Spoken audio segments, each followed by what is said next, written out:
Hello, everyone, and welcome back to another episode of the Very Cold Lasagna podcast, your filthy casual place for all the filthy casual takes on the world of sports.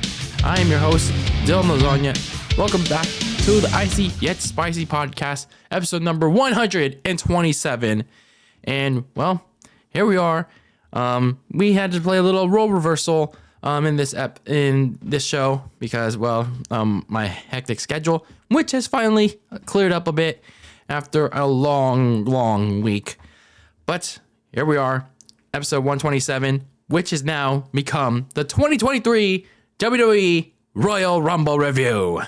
After a long time, for all of you that have been waiting, here is the late and super out of date Royal Rumble review.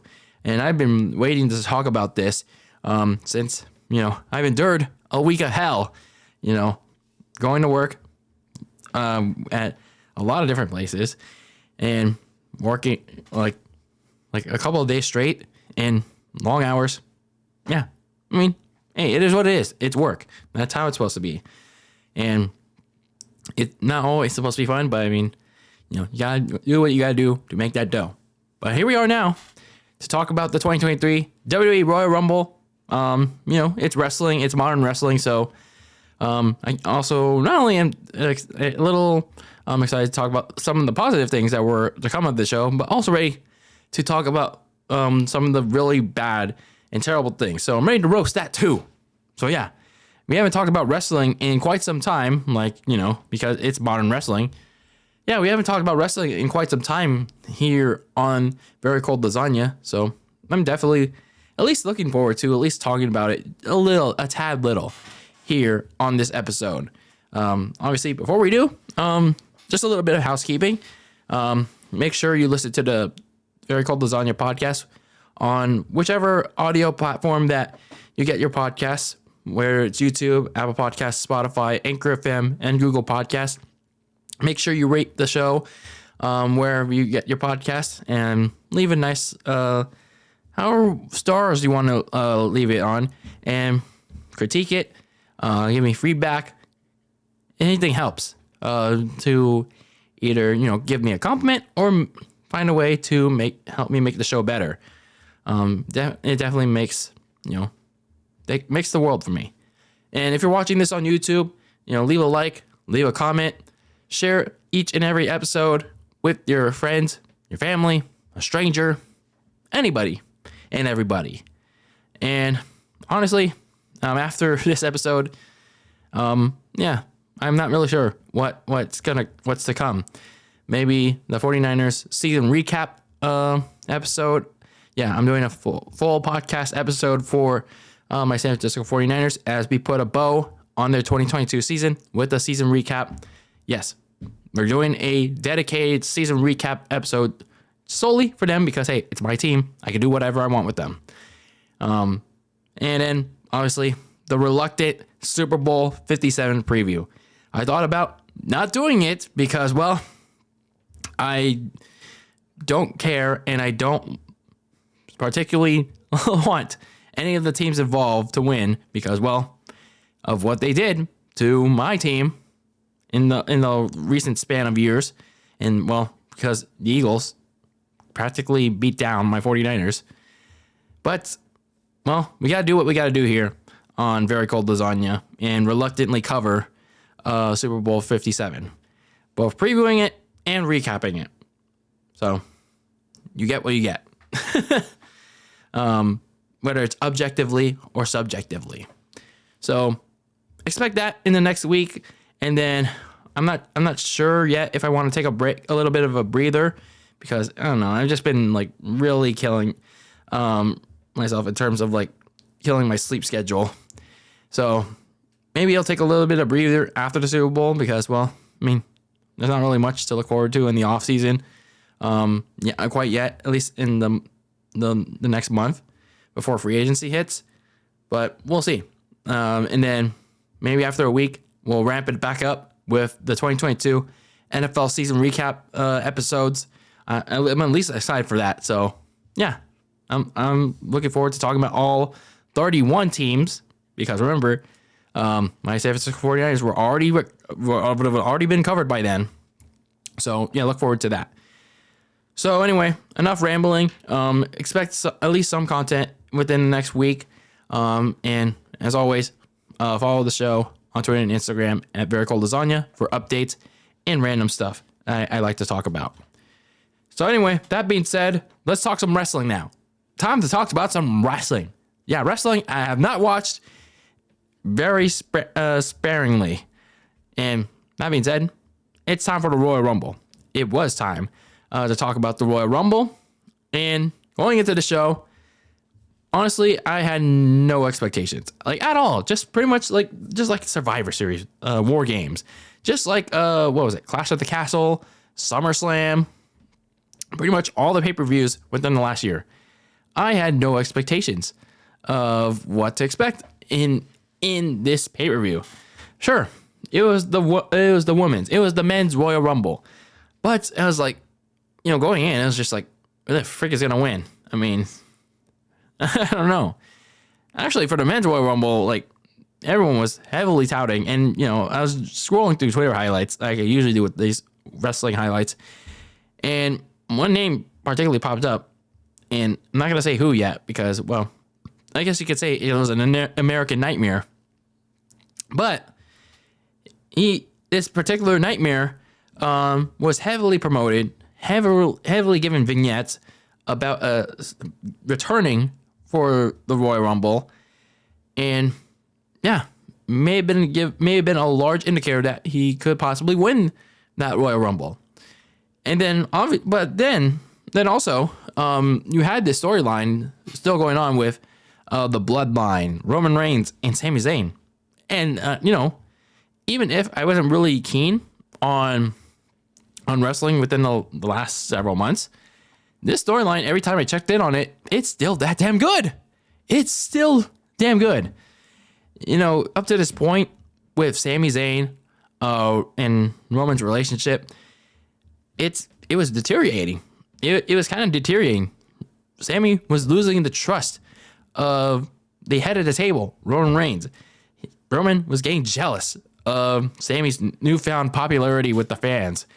And yeah, sure, he got the trust of Jey Uso finally at War Games, but it was just like with Roman, he started to like lose his trust in Sami Zayn, especially with Kevin Owens creeping in the background, trying to convince Sami Zayn that, oh, you sure you're buddy? You sure you want to live your best life with the Bloodline when, even though we've had our differences, even though I stabbed you in the back, at least I was honest about it? What? Huh, Sami? Yeah, that's Kevin Owens for you. So, yeah, going to this matchup between Roman Reigns and Kevin Owens, I think, well, this was actually one of, if not the only interesting match on the card. This was the only interesting match on the card because of how everything was structured between the Bloodline, Sami Zayn, and Kevin Owens. Like, what was Sami Zayn going to do? And Roman Reigns was going to give him one last test. They had this trial on, excuse me, I keep wheezing. They had this trial on Monday night on the 30th anniversary of Raw where they were showing all this evidence, and Paul Heyman, I don't know if he doctored it or maybe he actually put it together, where Sami Zayn was shown as a guy that didn't really do all that much, that was really trying to destroy the Bloodline from within as a spy for Kevin Owens. But then when he was about to get prosecuted by Solo Sikoa, Jey Uso saved him, and that bought him some time, Sami Zayn some time with Roman Reigns, at least until the Royal Rumble. So that was going to be some interesting stuff going into the night. And then obviously the biggest thing that people were looking forward to as well was a certain electrifying superstar, the most electrifying man in all of professional wrestling, in all of entertainment. Was The Rock going to show up at the Royal Rumble on that Saturday? in the Alamadome in San Antonio. We are going to get a lot of answers on Saturday night. Who's going to win the Royal Rumbles? What was going to happen with Sami Zayn and the Bloodline? Was the inevitable going to happen? Or somehow, some way, was Sami Zayn going to stay loyal to the Bloodline? And was The Rock going to show up at the Royal Rumble? Whether it was in the Rumble or at some point during the match between Roman and Kevin Owens. A lot of things to talk about as we go along with this review.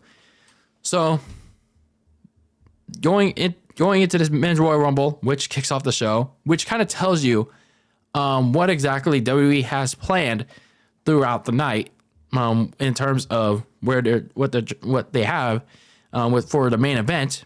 And hint, at least what I thought. You know, that's a reason why they put on the men's match first, because, well, at least give something for people to be excited about at the start of the show. And yeah, typically they don't really start with the men's Royal Rumble match, but hey, I mean, it is what it is. So they kicked it off with Intercontinental Champion Gunther, and I think he's been pretty damn good in the last couple months. And Sheamus kicking it off at number 1 and number 2. They faced each other at Clash of the Castles in a really damn good match, with really physical. So they started the match off, and then Drew McIntyre came in at number 9. A lot of storyline progress, a lot of past and present storylines in this match, and it was actually pretty solid the way they told it. Drew McIntyre entered at number 9, and then he eliminated Karrion Kross. A little bit of payback from their feud back in the fall. And I kind of feel bad for Karrion Kross, man, because, well, ever since he came back, he's like, what has he really done? What's Karrion Kross really done? And maybe he's done something in backstage where it's just like he hasn't really lived up to like the past potential when he first was in WWE. Like, he hasn't really done anything to say, hey, I can be an upper mid card, if not a top player in WWE. Because this Karrion Kross is just like, man, he just looks like a jobber. He just looks like a jobber. The way he was tossed out like that by Drew, it's just like, man, this is disappointing to see. And then a little bit later in the match, Kofi Kingston, I thought he was going to have his usual staple saves where he would make this miraculous thing. Like usually he would do a handstand or get on the barricade to save himself from elimination. But I think last year he botched his elimination spot, and then he did it again for the second straight year.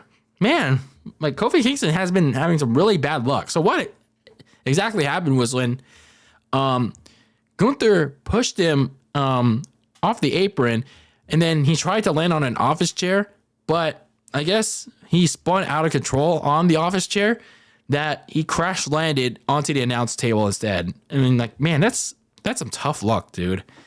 That's just a bummer. So that sucks for Kofi Kingston. Brock Lesnar came into the match at number 12, quickly eliminated 5 other wrestlers. I thought that Gunther and Brock Lesnar were going to go at it. I mean, they did a little bit.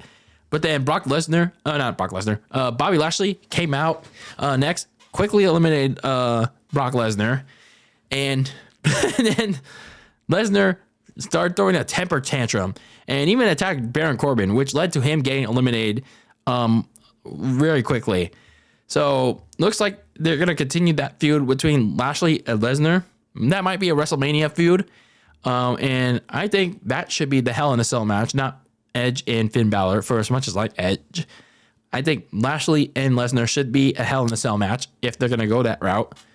And then Rey Mysterio was supposed to come out in number 17, but he never came out. And when his son Dominic came out the next number after, it seemed like he was the one that attacked his father, because when he came out, he was wearing his mask. And yeah, that got a lot of people pissed off. Everyone was booing the crap out of him. And I mean, I don't know. I'm not really sold on Dominic. The baller, ballers for life. Oh, yeah. Hey, what's up, CJ? What's up, CJ? I'm going to bust your ass. I went to prison for a day. Now I'm going to bust your ass. So, yeah, I'm not really sold on Dominic. I mean, he's approved on his promos. Very small. But, I mean, I don't know. I'm just not really kind of sold on him yet. But I will say, at least it's kind of building up towards that WrestleMania match that we're going to see between father and son finally. I mean, hey, they're at least slow. They did slow burn it with the holiday stuff. If you saw it on social media, which was actually pretty funny. So hopefully this is the start of where they're going with this father and son feud. Ray finally has enough. He's going to attack his son, and then they're going to have that match at WrestleMania. So Booker T came out at number 21. I don't know why he wanted to do this Rumble match. I mean, no disrespect, but it was kind of a little slow. And then he was quickly eliminated by Gunther. Then Edge came out number 24. He immediately went right after the Judgment Day, eliminated Finn Balor, eliminated Damian Priest. And then when he got to Seth Rollins, when they had that feud back in 2021, and yeah, you all know I marked out when he was in San Jose. Yeah. He got distracted by Seth Rollins, had that stare down that he forgot about Dominic. And then when Dominic tried to eliminate him, which he didn't, Edge got eliminated by Finn Balor and Damian Priest. But the fight didn't stop there for Edge. He kept fighting Finn Balor and Damian Priest. But then Rhea Ripley got involved. I'm like, yeah, let's have the Geno Smith, Pete Carolisk, Seattle Seahawk get involved. And then, fortunately, Beth Phoenix saved the day. Speared Rhea Ripley out of the Alamadome. Not really, but yeah. So I guess they're heading towards a mixed tag team match between Edge and Beth Phoenix against Rhea Ripley and whoever's going to be a partner, maybe Dominic. So Gunther eventually eliminated both Drew McIntyre and Sheamus. And then one of the biggest surprises of the Rumble, Logan Paul. I thought Logan Paul was going to miss WrestleMania. He had that serious leg injury at Clash of the Castle against Roman Reigns. Everyone thought it was going to be a torn ACL or something, but glad it's not, because Logan Paul looked like he didn't miss a beat. He still looked that damn good in the ring at the Rumble. He had a crazy spot with Ricochet. That was like the only good time Ricochet looked that damn good. And then at number 30, everyone was honestly not surprised by it. After months of rehab, after weeks of return promos, at number 30, it was the American Nightmare, Cody Rhodes. So, yeah, Cody Rhodes came out, final entrant of the Royal Rumble, and yeah, after a couple minutes, the final three came down to Cody, Seth Rollins, and Gunther. So Cody and Seth, despite their feud, they went after Gunther. They teamed up, took him down, and then they fought each other for a minute or two. But then Seth didn't account for Logan Paul, who never got eliminated. And Logan Paul ruined Seth Rollins' dreams and eliminated him. So the problem for Logan Paul, he was overconfident, cocky. Maybe he's back to being a heel. And he shortly got eliminated by Cody. So we're down to Gunther and Cody. And yeah, despite going over an hour, Gunther was still able to punish Cody Rhodes with his power, but Rhodes would hit one last crossroads on Gunther and toss him out of the ring to win the match and the Royal Rumble. So yeah, I mean, it was an all right Royal Rumble. I mean, everyone's saying it's like, oh, this sucked. This is the worst. I mean, honestly, it was better than that. I guess if I ever went to watch it, like I watched little snippets of it, but not in full. It wasn't not worse than last year, but I mean, it wasn't that good either. It actually wasn't even good. It was just okay.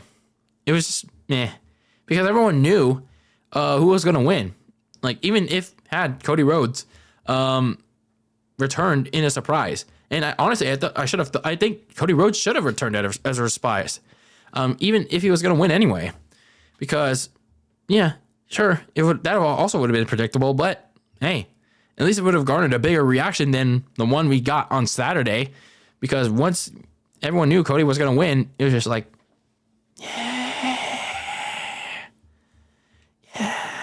not like the yell, yeah, that would have gotten if he had returned by surprise, like Edge did, like John Cena did. I mean, yeah, Cody Rhodes is not either of those two guys, but hey, imagine the pop he would have kind of gotten.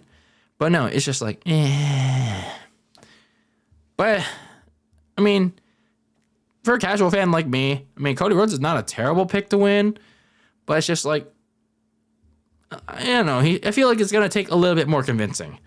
For people like me, for him to be a believable challenger in the eyes of these fans like me, to be someone that can beat Roman Reigns in the main event of the show closing match for WrestleMania, like overall. Because I don't know, something about Cody Rhodes is just like, I don't know if he can really be the guy. Plus, he's like in his mid-30s. Can he really be the long-term face of WWE? I don't know. I mean, sure, he can cut. He's a good mic worker, but it's like, he kind of like drags on. He kind of like rambles. Kind of like YouTubers like me, like podcasters like me. So, I don't know. He's the guy, but I mean, there's always worse picks. But the good thing I liked about this match though was like, there's some storytelling. There's some storylines past and present.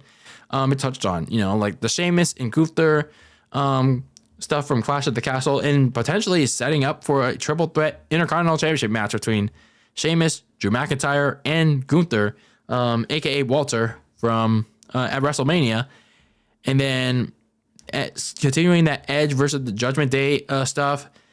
Which will probably maybe be a WrestleMania feud, or maybe just be something for the next pay-per-view. And then, yeah.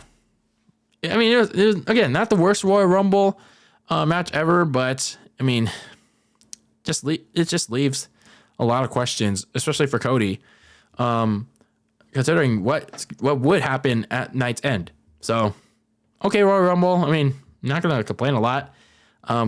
With Cody winning, I mean, he's already decided he's going to challenge Roman Reigns because, well, he's the only world champion.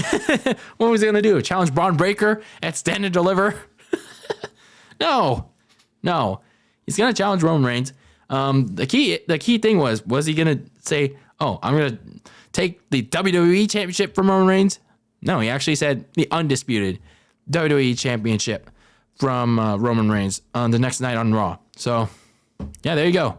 You got your main event for WrestleMania, Cody Rhodes versus Roman Reigns for the undisputed WWE Championship. The question was, obviously, the night prior, was Roman Reigns going to actually be the undisputed champion by night's end? Tune in the next couple minutes to find out my thoughts on that. So next up, we had this pitch black match between Bray Wyatt and LA Knight and Mountain Dew. Like, what? Okay. So, I don't know. Like, for the people watching, were you expecting a totally different match? Like, were you expecting, like, a totally pitch black or, like, a blackout match? Because, like, I kind of feel, like, if you did, I kind of feel sorry for you. Or maybe your expectations were too high, but it's like, damn. What the frick was this match? Because what you ended up getting was like this glow in the dark, neon lights up your ass, filled with Mountain Dew sponsorships. This is just like a sponsorship match. Like, why did Bray Wyatt sign up for this? Like, why did LA Knight even sign up for this? Because this was I don't know. This was pretty bad. This is pretty bad. All this was like a no disqualification match.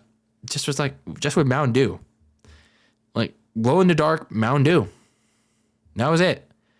Bray Wyatt like basically no sold all of LA Knight's offense. Like even like through an announcer's table. Bray Wyatt immediately quickly got up. He ended up winning with Sister Abigail, and won the match in like a couple minutes, not even less than 10 minutes, and then chased around LA Knight to inflict some more pain on him. LA Knight hit him with the lightsaber kendo stick, but yeah, Bray Wyatt knocked him out with the mandible claw, and then here comes Uncle Howdy up on the rafters, wherever they are, and then when he went to do the freaking trust fall jump off the rafters, he completely missed him. What the hell? Like he completely mistimed the jump. Maybe he like dove like too hard, like with his feet. He used his knees too much, and then that's what caused him to like completely mistime the jump. Like maybe he should have like jumped a little and then turned his body. It was like he overdid the jump. Like my lord. But either way, it's like, what the hell was this match? Like, what? I don't know. Did people expect a lot? Like, I don't know. I didn't watch a lot of this feud, and you know that's a follow me. But how is anyone supposed to believe in this new version of Bray Wyatt is going to be anything scary or threatening? And how long has he been? How long has he been back? Like what? 3, 4, 5 months? I don't know, because when I look at Bray Wyatt, like all these highlights, it's just like it's nothing. It's nothing special. It really isn't. And yeah, some people are saying, "Oh, he's slow burning it," but I just don't see it. I really don't see it yet. Maybe I don't know. Maybe if they do like something crazier, I don't know. I'm just not seeing it right now. Maybe if they did like an Inferno or a Firefly Funhouse match, I don't know. Maybe it would have been different, like a different thought process for me. But either way, I'm not seeing it. Then we had the Raw Women's Championship match between Bianca Belair and Alexa Bliss. Apparently, this feud began after Survivor Series because, well, Alexa Bliss started seeing visions of Bray Wyatt and Uncle Howdy wherever she went, and then it reached a fever pitch when Alexa started attacking Bianca, and their friendship became over. And yeah, this match was, well, a piss break. Nobody cared, not even the crowd.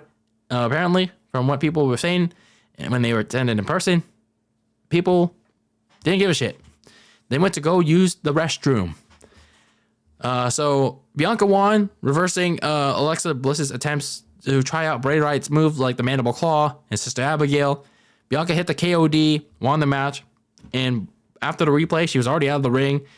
And post-match, a video package aired of Alexa Bliss's previous time with Bray Wyatt. So this pretty much entails that she's eventually going to go back to her old gimmick of, well, you know, whatever she was when she was in the Firefly Funhouse. So, I don't know. I mean, some people would rather have Alexa, the Golden Goddess, back for reasons. You know, reasons. You know if you know. But I don't know. I mean, yeah, Alexa Bliss is, you don't know. Yeah, I know. But I don't know. The Firefly Funhouse stuff she did back then, I mean, it was all right. But I mean, I don't know. I just can't care enough either way. As for Bianca Belair, it's like, does anyone really care for her? Like, does anyone really? Because when she was at WrestleMania, like last year, it was like, oh man. It was like, sure, she's a lot athletic. She's like one of the women that doesn't botch that much, but it's just like, does anyone really care about Bianca in terms of like her gimmick, her personality, her charisma? Because I felt like watching that match and the entrances, it seems like her popularity and momentum with casual fans, it's just really, it looks really cooled off in last year. I feel like nobody in that crowd gave a shit. Not even the hardcore fans gave a shit. Because, and I don't know, man. I just see like a lot of rinse and repeat of Bianca. It's just like, you want to do it? You want to fight? You want to go right now? Oh, let's go right now. Because I'm the EST. Like when I was at Raw a couple months ago in San Jose, it was just like, let's fight. You're going to get that ass whooping because I'm the EST. Oh yeah. Whoa. I'm with my hair back and forth. Like I literally don't see the appeal of Bianca Belair. Like, what does the EST even mean? I'm still trying to figure it out. What is the EST? Why is she the EST? She's the bestest, the strongest. What does that mean? What does that mean? So, make it make sense. They still haven't made the EST make sense. So anyway, it's not being the what word, the SEXIST word. It's being honest. Like, whether you're a man or a woman in pro wrestling, make your gimmick, make your character make sense. Ah, man, that got me heated. So anyway, speaking of the SEXIST or whatever word, this women's Royal Rumble match. Oh man, boy, do I have a lot to say about this match. So, Rhea Ripley and Liv Morgan started the match out as the first two competitors. I mean, really weird that Liv Morgan, for all she said about starting out wanting to start out number one, they have her start as number two because, well, they want Rhea Ripley to start out number one. Yeah, the causal. Yeah, you know, the Geno Smith, Pete Carroll-esque, the causal. Yeah, the Seattle, you know what? Because, well, they were former teammates. They were a team last year going into WrestleMania. So they started the match. Bayley entered at number 6. Almost got eliminated like right away by Liv Morgan after she hit her finisher. And I guess they botched the elimination spot though. That was kind of that's kind of funny though. Roxanne Perez, Roxy, entered at number 9. So Roxy though, oh my lord, my lord, she's so Dakota Kai and Io Shirai entered at number 10 and 11. I don't know if I got the numbers wrong, but let me know if I did. And then Bayley's Splatoon girls. They're still a thing? They're in full force. Why is Bayley's Splatoon girls still a thing? Why are they still forcing that down our throats? Oh, my lord. Candice LeRae entered at number 12. But, man, like, why does she still have that Poison Pixie music? Like, how do I know that? Like, I don't even care to pay attention to like Black and Gold NXT, but somehow, some way, I kind of recognize that theme music of Candice LeRae. So all I will say is that her heel music that she used during the pandemic era of NXT does not fit as a babyface. She needs to go back to her babyface music because it does not fit right now. So anyway, Becky Lynch entered halfway through the match and immediately went after Bayley and her Splatoon girls because of what happened on the Raw 30th anniversary episode 6 days prior. Because, well, they were supposed to have a steel cage match, but then Bayley and her Splatoon girls attacked her, locked themselves up in the cage, and had a full-on assault. Asuka made a return at number 17, and not only did she make a return, debuted new music, and went back to her darker Japanese days with new face paint. So she actually looked pretty cool.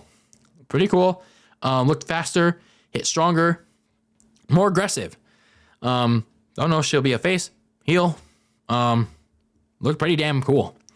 Doudrop made a return at number 18 and came back to her original name, Piper Niven. So for all of you excited about the return of Piper Niven, like Corey Graves and Pat McAfee were. Oh yeah, Pat McAfee came back. So I'm really happy that he did. I definitely missed hearing him every Friday night whenever I tuned in to SmackDown, very occasionally. But Pat McAfee, good to hear him on commentary again, but not in this particular moment when him and Corey Graves were like having a little too much fun with Hyper Niven's previous dough drop name, because those dough drop puns were pretty annoying. Chelsea Green, who was released in I think 2021, was it? Returned at number 20, but was immediately eliminated by Rhea Ripley in less than 5 seconds. And Santino Marella's 1 second record remains unbeaten. So they could suck on that. And then right after, Becky Lynch eliminated Dakota Kai and Io Shirai, or Io Sky, whatever her name is. But Becky got eliminated by Bayley, who would then get eliminated by Liv Morgan. And then Becky and Bayley's Splatoon girls would fight through the crowd right after. So back to the match. Michelle McCool, who was front row all night long, entered the match at number 25. I was like, damn. That was kind of surprising. But man, she's kind of like slugging along in that match. So maybe she was in street clothes, or maybe she's kind of lost a step or two. I don't know. But either way, respect for Michelle McCool. Nikki Cross returned, entered the match at number 29. It's kind of funny how I'm not a Nikki Cross fan by any stretch of the imagination, but it was kind of funny how she did her entry. She was like kind of Naruto running like supersonic speed to the ring, and when you play it at like the video speed at like two times or maybe even 3 times speed, it looks pretty funny. It looks like she's drugged out of her mind, like running to the ring. Like she's like Sonic the Hedgehog, like Sonic the meme hedgehog. She's like like my lord. It was just like one of the weird moments of the night. And then at number 30 of this Women's Royal Rumble, I was just laughing because of how much I knew people were gonna hate this. The internet wrestling community's most hated women's wrestler, besides Charlotte Flair, returned to the WWE. I'm not like most trash. Oh, yes, I'm trashy. My name's Nia Jax. Yeah, Nia Jax. Everyone's most hated wrestler besides Charlotte Flair came back to the WWE. And what makes it even funnier is that they botched the countdown. They played their music before the countdown. Oh, my God. So it came off as either it wasn't even a surprise anymore, or she hijacked the prompter, so I was like, fuck you. I'm not waiting till the 10, 9, 8, 7. I'm coming out now. So, either way, because she was so hated by both the IWC and the wrestlers in the ring, I'm not sure about in real life, though. They went after her, ganged up on her, and eliminated her in 2 minutes. So, yeah. Nia Jax made her return. I'm not sure if it's full-time in WWE, but yeah. I guess, at least for now, one time only. So the final 3 came down to Liv Morgan, Asuka, and Rhea Ripley. Rhea would eventually go on to win the match. I thought it was going to be Liv Morgan. It would have been so nice to have Liv Morgan win the match, even for as she is, but goddamn, she is. Oh, yeah. So Asuka accidentally sprayed some green mist into Liv Morgan, which was meant for Rhea Ripley. But then Rhea eliminated Asuka after that fact. And then Rhea almost got eliminated. But Rhea eventually eliminated Liv Morgan to win the Women's Royal Rumble. So yeah, Rhea's going on to WrestleMania to face whoever she wants to face. Well, I will say this. Hide your kids when Rhea Ripley goes to Hollywood to face, well, we all know by now, it's going to be Charlotte Flair. It's going to be Charlotte Flair for the SmackDown Women's Championship. And I will say this about Rhea Ripley. If you asked if Rhea Ripley was, presentable, like maybe, 2 or even 3 years ago, I would have said, hell yeah. Like, yeah. Yeah, Rhea Ripley actually is presentable. But now, I don't know about mainstream. I don't know about that, pal. mainstream potential. Yeah, I don't know about that. So, and this not being the S word, this not being me the S or the M word in terms of the whammon. It's just like, damn. Like, I mean, you can do whatever you want with your, you know what, your body, like, again, all those tattoos, again, the muscles and all that. But it's just like, it is just not. I don't know. It's just my personal taste. Okay, it's just my personal taste. I'm just being honest here. I'm just letting my feelings go out. Okay, it's been a long week. It has honestly been a long week. And this Royal Rumble, like in the middle of this long week, at the time, was just draining. It was absolutely draining. And Rhea didn't. It is just, oh God. But as for this Women's Rumble, and again, not being, it was pretty botchy. But not as botchy as past Women's Royal Rumbles, but still pretty botchy. Good amount of times where they couldn't hit like simple and big moves cleanly. Rhea Ripley almost botched the Riptide on Nia Jax. Maybe she just lost her collective breath, but I mean, it is what it is. And then, like I said, why is damage control still a thing? Why are they forcing it down their throats? Nobody gave a shit. Nobody gave a shit in San Jose. Like even in Bayley's hometown, nobody cared about Bayley's Splatoon girls. Like, nobody cared to get up and give a slam down on Bayley's Splatoon girls. Like, they were spotlighted for half of the match and eliminate a quarter of the field. Like, nobody gives a shit. Nobody gives a shit about Dakota Kai and Io Shirai on the main roster. Like, who cares? They keep getting forced down our throats. Like, have they explained the whole reason why Damage Control is a group on the main roster? Like, why do they exist? Why does Damage Control exist? I really don't get it. Why are they not split up? Why is Bayley, for as much as I am neutral towards her, why is she not is a singles competitor? Why? Going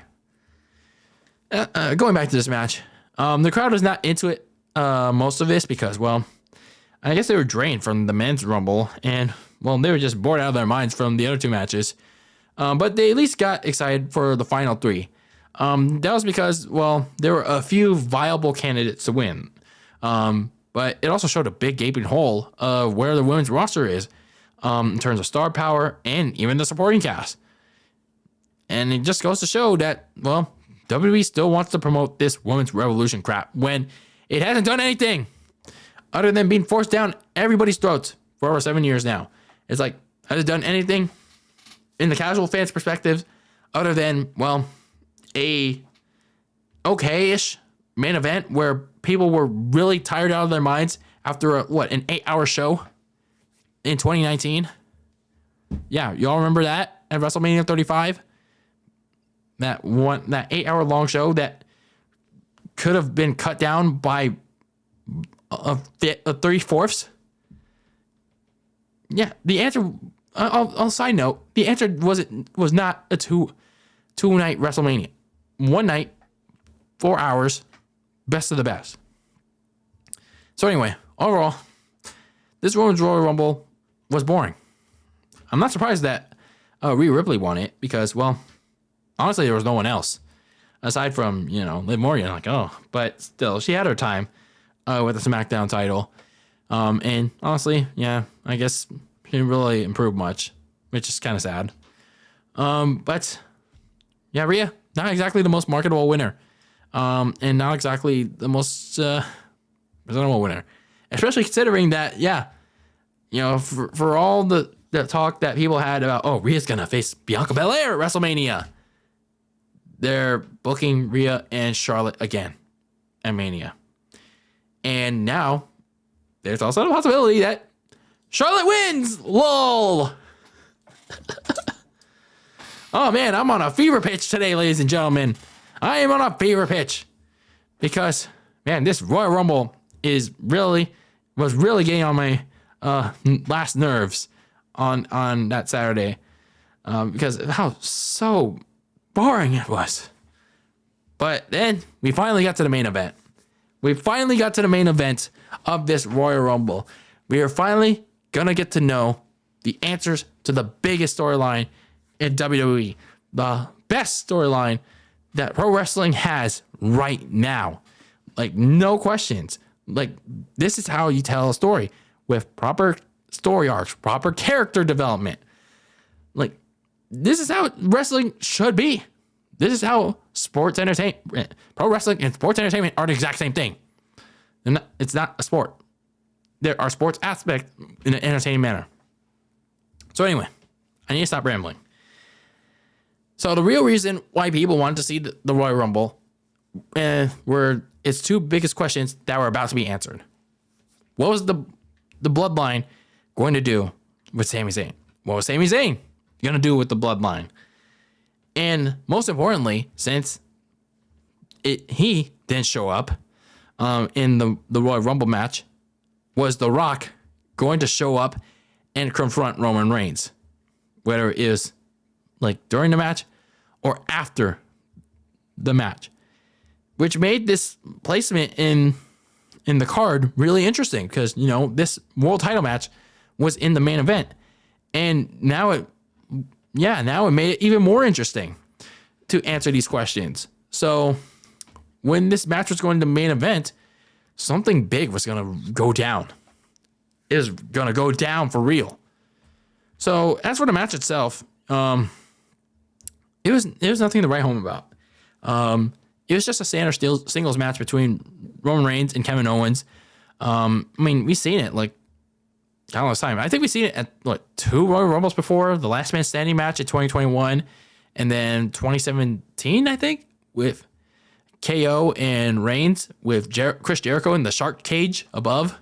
But it was like the lead up throughout the night with the Bloodline and Sami, because like when the show started, Roman Reigns wanted just Sami Zayn and Sami Zayn only. No Usos, no Solo Sikoa, just him, Sami Zayn, and Paul Heyman by his side, because Roman Reigns wanted Sami Zayn to only accompany him in the ring as his final test to prove his loyalty to the Bloodline. And then during each pivotal moment of the match, like the referee being out, Roman Reigns dick punching Kevin Owens. He told Sami Zayn, with the referee down, get a chair. And yeah, he did that, but there was a lot of hesitation by Sami Zayn. It was like, oh boy, he is really pissing off the tribal chief. Like, Sami Zayn's noticing that, I don't know, man. I don't know what's about to go down is really worth staying in the Bloodline. Like, I'm really starting to think about my friend. So that starts to come into play even more when you get to the last stages of this match. Kevin Owens rolls out of the ring after a second spear, and Sami Zayn's telling him, like, just stay down. Get out of this match. You need to stay down, dude. And then Roman Reigns spears him into the barricade, and then Reigns just snaps.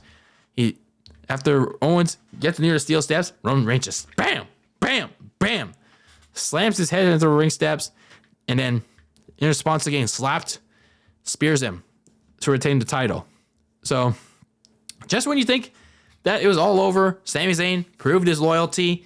Jey Uso was about to coordinate him into the Bloodline with like flowers and stuff with the lei.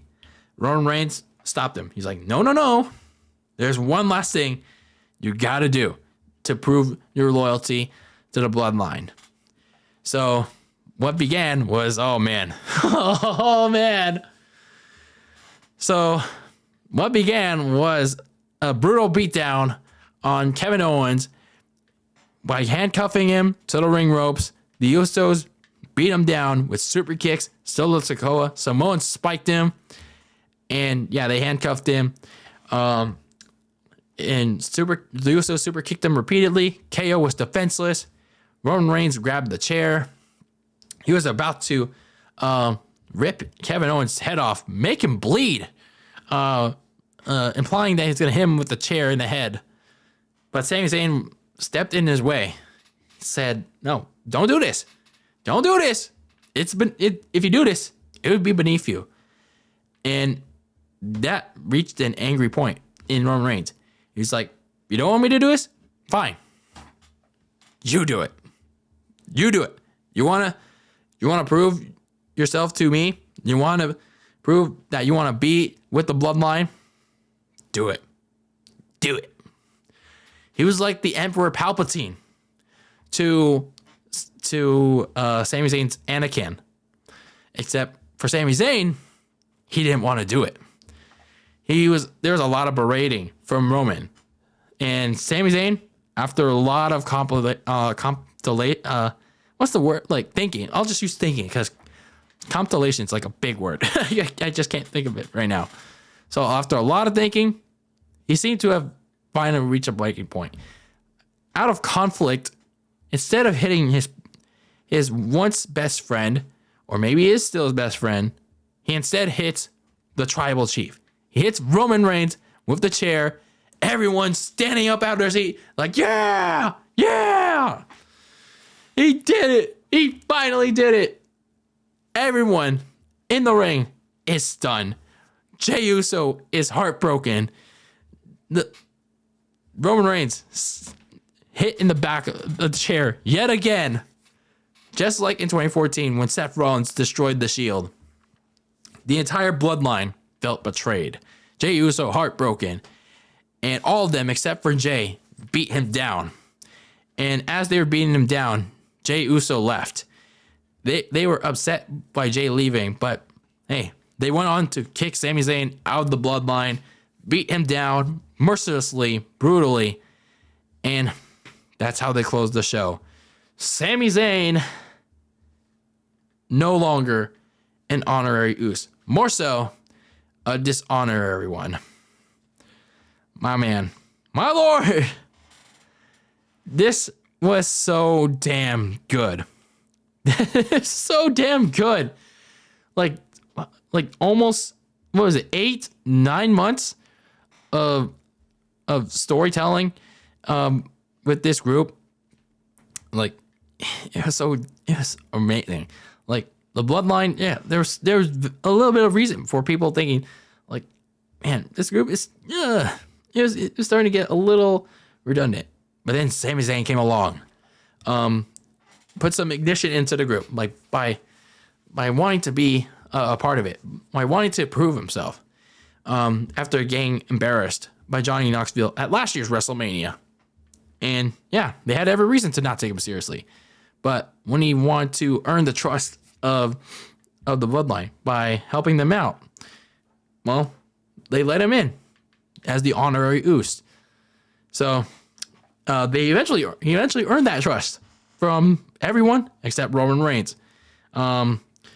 So he eventually kind of earned that trust in Roman at War Games, betraying his once best friend Kevin Owens in that match. And then, yeah, literally a month and a half later, it all went breaking down.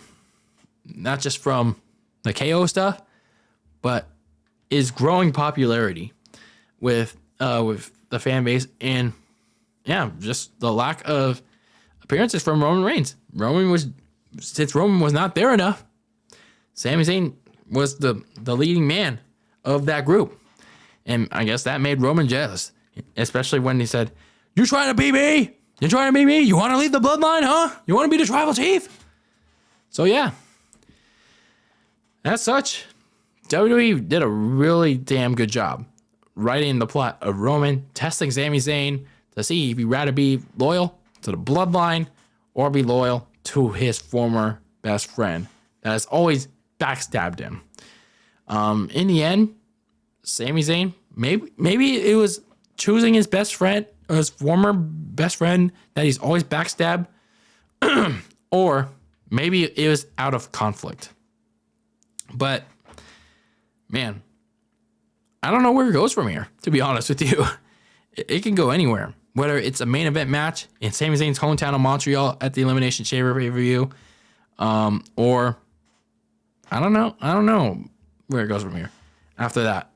But given that Roman Reigns is likely going to retain, it just kind of sucks that Sami Zayn is going to be reduced to a tag team reunion with Kevin Owens, Sammy KO, going up against the Usos.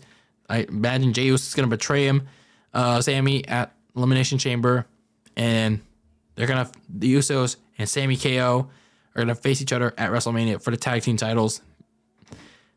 That's just, I don't know. It just feels like a down step from there. But, I don't know, kind of bring some closure to the whole story. But the follow-up after that is just like, well, Sami Zayn and KO are just going to be like, buddy-buddy again. And that's that.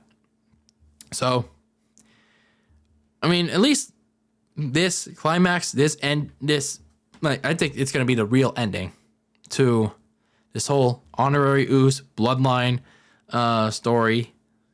I think it is. At least this is the real ending until we get to see what's to come next. Because, damn, this is so good.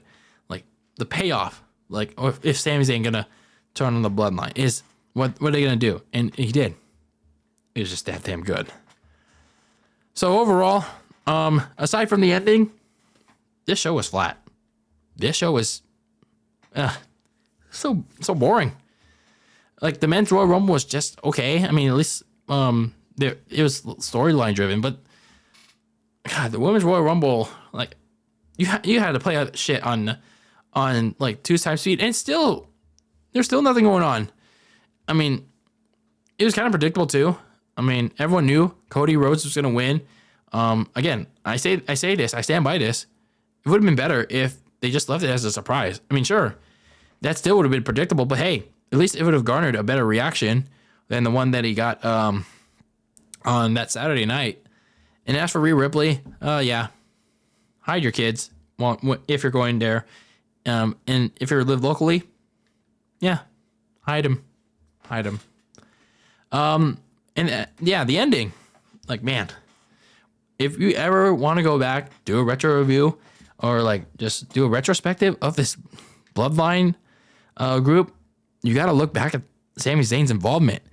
Like, this literally was the only story worth talking about in pro wrestling overall, because it's just been so well done in the last year, because of how Sami Zayn brought like relevance, charisma, and his presentability was just that damn good.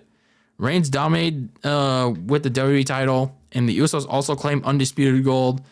And then Sami Zayn added like wittiness to the group.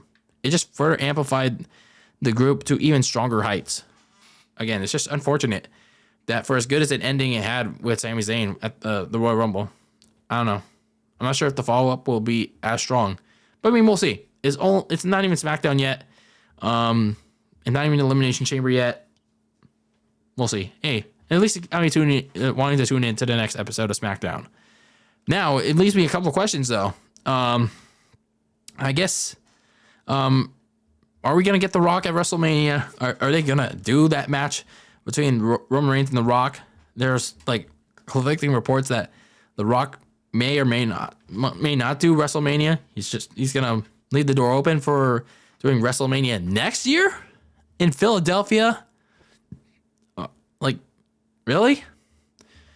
I don't know. It seems like a slippery slope, because if you were going to do The Rock versus Roman Reigns, this was the time to do it in Hollywood.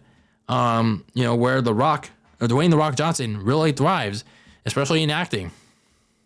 I don't know if you really want to pass that up. I mean, sure, The Rock was like initially from like reports that he was concerned about getting it ready in time to be in ring shape.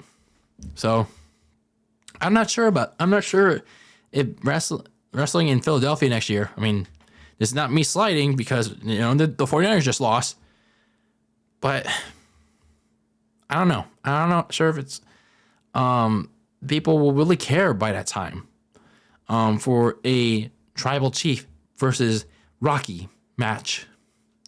By that point, we don't know how hot the head of the table storyline will be.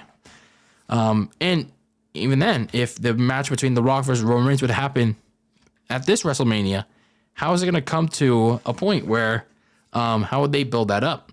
And I know this sounds contradictory, but yeah, you do have those points of how they're going to build out that match with The Rock and Roman Reigns, when you still have Sami Zayn and Roman Reigns for their business to continue maybe after Elimination Chamber. And then you also have to consider that for as mid as he is, Cody Rhodes just won the Royal Rumble. And he does have that official match against Roman at WrestleMania. So how do you do it? How are you gonna how would you do it if you're the WWE? And if you somehow, some way manage to get The Rock in the next couple weeks, how would you find a way to get him on the show and get that main event match that you absolutely need to have for this WrestleMania that honestly should have been ready to go between The Rock and Roman Reigns? So, a lot of things to think about. So, overall, I mean, I still like the ending, and it just leaves a couple questions worth monitoring going into the road to WrestleMania. So, I'll leave it at that. I'd like to know your thoughts on this Royal Rumble. I know, late out of date, but I mean, there were more important things like Conference Championship weekend to talk about. So I'd like to know your thoughts about the Royal Rumble, both the men's and the women's, and that insane ending to the pay-per-view. I'd like to know your thoughts about the event in however you can, whether it's comments on YouTube or on social media at DylanLasagna on Twitter and Instagram. But anyway, that's it for this episode of Very Cold Lasagna. I am your filthy casual host, DylanLasagna. Thank you for tuning in to episode number 127 of this icy yet spicy podcast. And until next time, peace out.